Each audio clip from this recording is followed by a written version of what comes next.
Welcome to the stage. My name is James Pierre. February is celebration of Black History Month, and here at Miami Dade College, we are celebrating it big. Joining us now is the Committee of Black History Month, Shemaine Garrison and Catherine Hansing. How are you doing? Great, thank you. Thanks for having us back. Absolutely. Thank you. Thank you. It's an honor. First, we know this year the theme is very interesting. Let's start with the theme of this year. What is it about? Well, the theme this year is a century of Black life, history, and culture. And so that theme is so broad that the committee has put together a lineup of events that will engage our students as well as the community in terms of African American culture, history, and how we've contributed to the country and globally. First, I have that question all the time, viewers asking me, where do they have the theme? Who choose that? So where the theme came from? Well, this is a national theme, so we always look to the national theme to find out what it is from year to year, and you can look back and see what the themes have been for the past 50 years, and so we check each year to see what the theme is going to be. And as Shemaine said, it's a very, very broad theme this year, one that allows for such a variety of activities, and we think that's what we've got planned for this month. So based on the theme, the Black History Committee put together a lot of activities that are happening at Miami Dade College, especially at the North Campus. Tell me more about the different activities. Well, one thing we're going to do is start the month and end the month with a very, very upbeat, energetic, musical setting. We're going to start the month with a century of Black music. And we're going to end the month with our annual Gospel Explosion. So we've got a very, very upbeat beginning and end to the month. And we're going to have some of the committee members who are working as a subcommittee on those two events give more details about it. What a good start, because music is part of our culture as Black. So Absolutely. That's a very good start, I would say, right there, Shemaine. Absolutely. Music is one of the ways that we not only entertain, but we get the message out in terms of some of the social issues that we're facing, as well as just Black life. It's a narrative on basically what's happening in our world. So at any point when you listen to music, Black music, you're going to get a glimpse of what's going on in the African American world. Wow. Why do you think it's so important to remind our generation about I would say not only the Black history, but also the history of our country? Why is that important, especially in February, to celebrate Black History Month?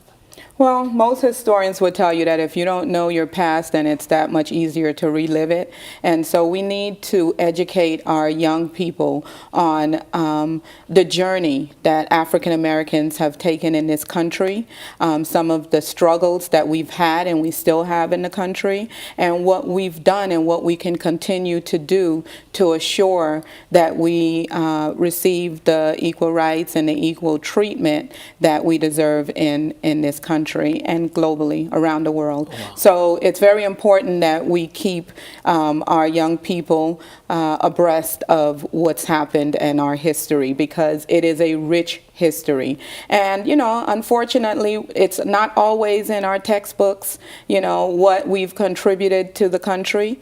And so Black History Month is just a taste of what we offer to make sure that we keep it to the forefront for the young people and for the country to remember and to recognize the contributions of African Americans. Interesting. And to add to that, we saw last year with our theme of the years of the Civil Rights Movement, we saw how the Civil Rights Movement acted as a starting point, a jumping off point for some of the other groups that felt their civil rights were also being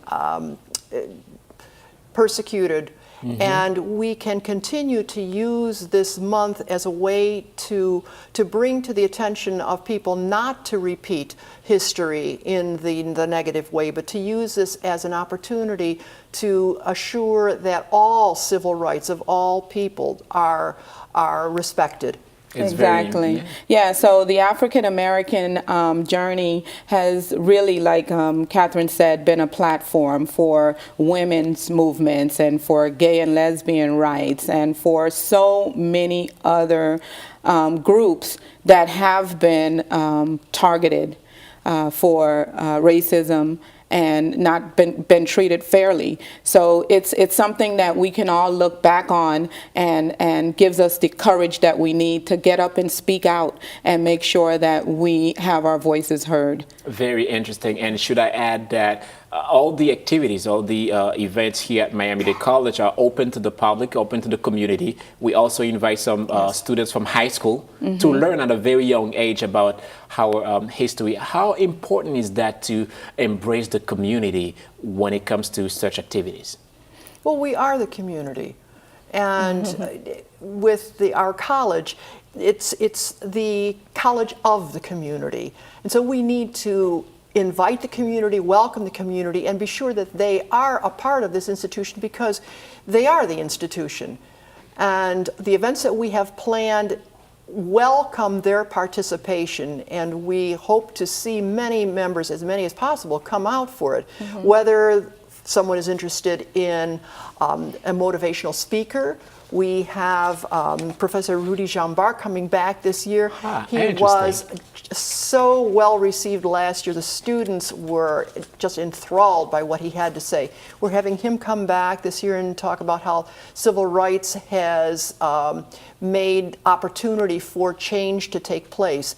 So if someone's interested in a motivational speaker, or if they're interested in a musical event, or if they'd like to learn more about Josephine Baker and her career as a jazz singer and actress and performer and civil rights proponent. These are things that we welcome the community to come to, and so many other events. Right, and may I add to that is we don't only welcome the community to come and participate and come in and see some of the events that we're having, or even sit in the audience for some of our lectures, but we also invite the community to come in and actually they represent African American culture. So we have, for instance, one of our events, we are going to celebrate Floridians and people that live here in Miami that were a part of these movements, and they're going to come in and speak from their own perspectives. So we're not just inviting, let's say, politicians or famous name people, but we're inviting the community to come and share with our students some of the things that they've witnessed and to share some of their experiences and pass that down to this generation of young people at our community college, at Miami Dade College, as well as the students that are coming here, let's say, from the schools and our feeder patterns. So we are really embracing the community and hoping that they will come out and enjoy what we have to offer. Wonderful. So not only we are educating the community, but we learn from the community. We embrace the community. We are the community, like Catherine said. I really love that, and I'm really looking forward for so many activities that will happen during this month, the February month. I know the Black History community has a lot to come, but we have to take a break. Stay with us. Ladies and gentlemen, you're watching The Stage with James Pierre. We're going to take a quick break. We'll be right back.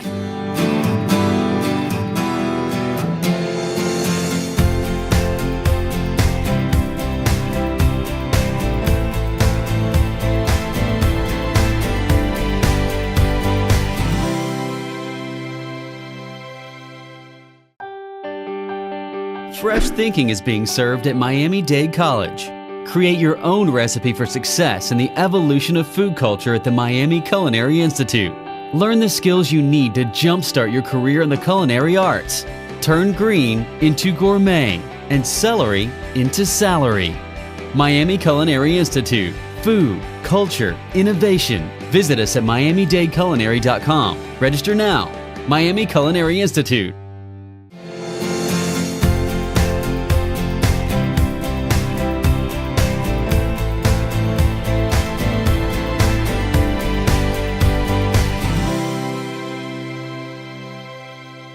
Welcome back to the stage. I'm James Pierre. Now joining us, a subcommittee of the Black History Month Committee here at Miami Dade College. Teresa, Selena, it's really an honor having you both here with me. Thank you for having us. Thank you very much. It's a pleasure being here once again. I have to say you both look wonderful. It's Thank you. really making our stage look much better, right? Thank you. Let's talk about the activities that the subcommittee is now doing for the month of February. I know we're starting strong with music and we're going to end with music. Tell me first about what's happening on February the 2nd. Well, February 2nd, we're having our celebration of celebrating a century of black music and dance. That's going to be held February 2nd from 6 to 8 p.m. here in front of building 4000 on the grassy area. And it's at Miami Dade College North Campus. At Miami Dade College North Campus. We're going to be celebrating a genre of black music and dance. When you say black music and dance, and maybe Selena, you jumped on this, what is it we should expect? The performers, is it theater? What is it really going on in there? I think it's going to be a combination of both, reggae, hip-hop, rhythm and blues, something that would attract the attention of a younger generation and still make our older or more mature visitors to our campus more comfortable in regards to the type of music we'll be dealing with. We're not going to focus on gospel because that's the last event of the month. And I know that some of the performers are also students at Miami Dade College. Why that choice? Because who is better to help educate their fellow students and how to moving forward. Then the students, it gives them the opportunity to feel that they are part of celebrating the history and the culture of African Americans. It gives them a more insight of what African American black history is all about.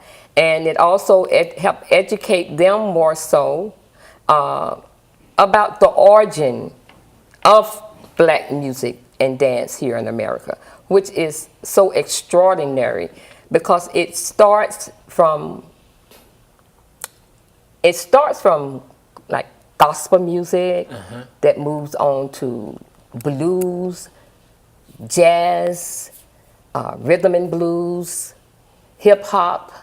It's just forever evolving, and it stems from the suffering and oppression through the emotions that our forefathers felt during the time that they was going through slavery.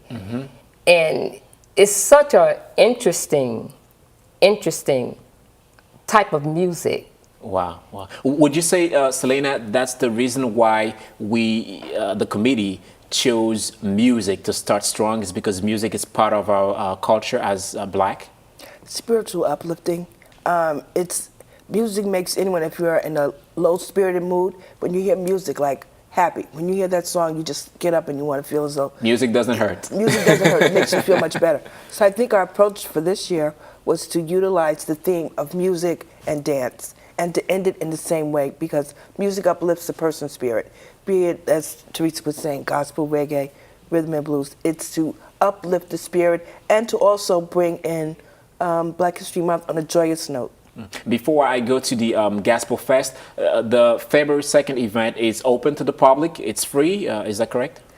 It's free and it's open to the public. The public is involved. We have performing artists from the community that comes in, as well as our colleagues, Miami-Dade employees, and the students. Wow. Okay, now let's go to the Gospel Fest, and it's strictly gospel. Last year I attended, and it was wonderful seeing how the community embraced that idea. So what should we expect this year? I know it's gonna be bigger, so give us a teaser at least on what we expect. Well, as you know, it culminates to the gospel event, the whole calendar of the Black History Month celebration. And it's one of the most attended events of our Black History Month celebration. And also the students, the community at large is involved with the entertainment. We have professionals, we have aspiring artists that comes through, and we have an array of different type of gospel music, whereas it's from the old gospel music, and as you know, music continues to evolve throughout time. And there's jazzy gospel music, there's the hip hop gospel music, and we have the liturgical dancers and praise dancers. So it's an array. And I have to add that we have the state-of-the-art theater here at Miami Dade College North yes, Campus. So the sound is wonderful, the lighting. It was amazing, you know, seeing the performers on stage. If somebody's late, feel that I need to join that movement, I need to be part of the Gospel Fest, how should they contact the committee to be part of that movement? They could contact me at 305-237-1717, or they could email me at tleflore@mdc.edu. I have to say as well, there are vendors. It's not only the Gospel Fest, but we have vendors outside showcasing the we products. We have all types of vendors with arts and crafts, and we also have a soul food tasting. Interesting. At the ending of the performance, we all gather to sit around, talk, and eat. So it's no longer a Miami Dade College event, but it's more community event where everybody It's strictly a community event. It is for the community, and the community is involved. The community is really what makes it happen. Wow. And all the talents are volunteer talents. Wonderful. Thank you so much, Teresa. Selena, you're going to stay with us, but we have to take a quick break. You are watching The Stage with James Pierre. We'll be right back.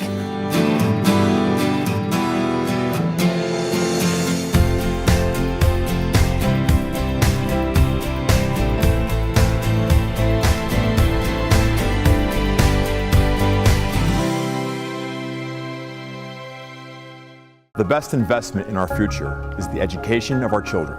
But for many families in our community, finishing high school and attending college is only a dream. Take Stock in Children turns that dream into a reality by providing mentors, scholarships, and hope to underprivileged, at-risk teens in our community. Hi, I'm Shane Battier. Please join us. Become a mentor, a volunteer, or donate and help make a difference. Go to our website and help change the life of a child.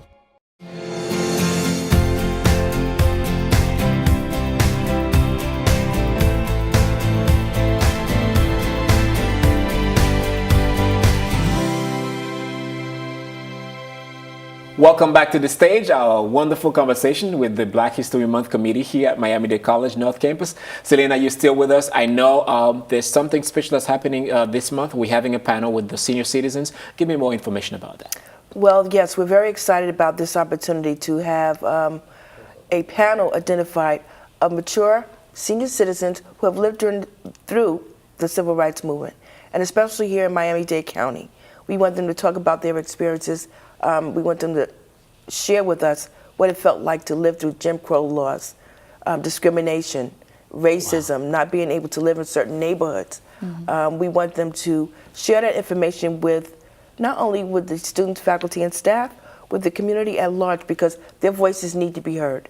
That is wonderful, because they experience that moment. It's not booked. So you have that opportunity to ask them questions. So it's a very important event, Shemaine. Well, it's from a personal perspective, because a lot of times we read about it and, it's from someone else's perspective. But this panel discussion with our senior citizens that lived through this moment, through that movement, will be special, because they will share their emotional contribution to the civil rights movement and how it affected their lives. It affected the way that they thought about things and the way that they still think about things. It affects the way that they live in today's society, not only how they lived back then. And so this is a wonderful opportunity for our students to draw from these senior citizens that were here, that can give them some real life information about what it was like living during the civil rights movement. It's not only a panel, Selena, as well. There's something more into it. There's a competition. Tell me more about that, for that opportunity for the students. Oh yes, we're very excited about this. This competition is open to all Miami-Dade College students, where they will select a member of their community or their family a senior citizen or elder, that they could sit down and actually do a documentary. So it would be a multimedia type of approach where they would do a 10, 15-minute video talking to the person of their choice what their life experiences have been being here in Miami-Dade County and living through the civil rights movement. What did it mean? It really overwhelmed me when I think about it that our students will be participating in a competition that's invaluable. Yeah, absolutely. Having that opportunity to interview such important personalities in our history, so that's very vital. And I want to say this is very important. It's not necessarily that they are movie stars or athletes or anything like that. These are persons that live within our community now that actually experience that. And I think with these young people doing it'll show a connect. Yeah, absolutely. And talking about technology, the way things are changing, Shemaine, we see the influence of social media now in so many ways that we protest peacefully. Yes, yes. Well, first of all, I wanted to just go back and talk about this documentary that our students are going to be creating as they interview senior citizens and some of the older people that live in our community in reference to their perspective on what happened during civil rights. It's a wonderful thing because these students are able to show their own creativity and to bring to this information, sharing history through their eyes, because they will be the directors of their own documentary. And so we're sort of joining, the old with the new and the younger generation, and they get to actually, show it on a creative side on what happened, and they get to learn from it as well. Absolutely. And they'll share this with their classmates and with other students in the community at large. And so I think that this is exciting for our students. It's adding another voice to the story, and we see again on social media how the hashtag, how so many movements are going on. Sometimes you may stay home and you can express your point of view on so many things that you not agree on. Well, the civil rights movement with Dr. King and Malcolm X, where they had to get out there and actually hit the streets and rally people to come and listen to what's happening. Tell us your story. It was more personal in a way because it was one-on-one, and they just sort of had to just go out and pretty much through grassroots type efforts, go and gather together and to get this information out and to have their voices heard in that way, which is commendable in so many ways, because in today's society, information is not shared that way. It's instant. Right? So what's happening now with a lot of our students and a lot of our younger generation is that they get their voices heard through social media. And so a lot of the movements that happen, it happens because of, someone tweeting someone or someone hashtagging something. For instance, hashtag Black Lives Matter. This is a movement that has a voice that, almost any young person knows what that movement is about the injustice, the social injustice that's happening now with African Americans and the way that they're treated by law enforcement. So you say hashtag Black Lives Matter and that movement is known, and then there's also, for instance, hashtag Bring Back Our Girls. Absolutely. Hashtag, and that is not even in this, that's not in this country. That was in Nigeria, where those 300 young girls were abducted, and we know very much about it here in the United States, and we're trying to contribute by adding that hashtag on our own social media pages. So this is how information is being shared now with this generation, and it's hitting wide. It's not just in the United States when there's an issue that we're fighting it here only. Once we put it out on social media, it's going to hit all over the world. Would you say it's clearly that social media now is shaping the way that we are making history. But Selena, I know that Selma had a spatial impact on you. Tell us more about that. I know there's a movie as well about Selma. Tell us more about that movement that lead us to our civil rights movement. Well, I'll just say 100 years ago when I was born, close to it. Selma, the March on Selma, it really galvanized me to make sure that I would, once I turned 18 years old, went out and registered to vote. When I got older and I went off to college, I realized that I was standing on the shoulders of others that made it possible for me to get there. And then once I got there, I knew that I had to make my racial group proud of me, knowing what sacrifices have been made, how many people have lost their lives. So it really gets me when I hear people say, oh no, I don't want to go vote. My vote won't count. Oh yes, your vote will count because there was a life attached to it. And so with social media, with us having these activities for Black History Month, honoring the past, the present, and encouraging the future, it gives us a holistic approach or a look at where we are now. Wow, what are we teaching our children? Wonderful. We just celebrating 50 years of Martin Luther King. I know that we're running out of time. I'll share the time with you. In 15 seconds, are you optimistic? How do you see the future?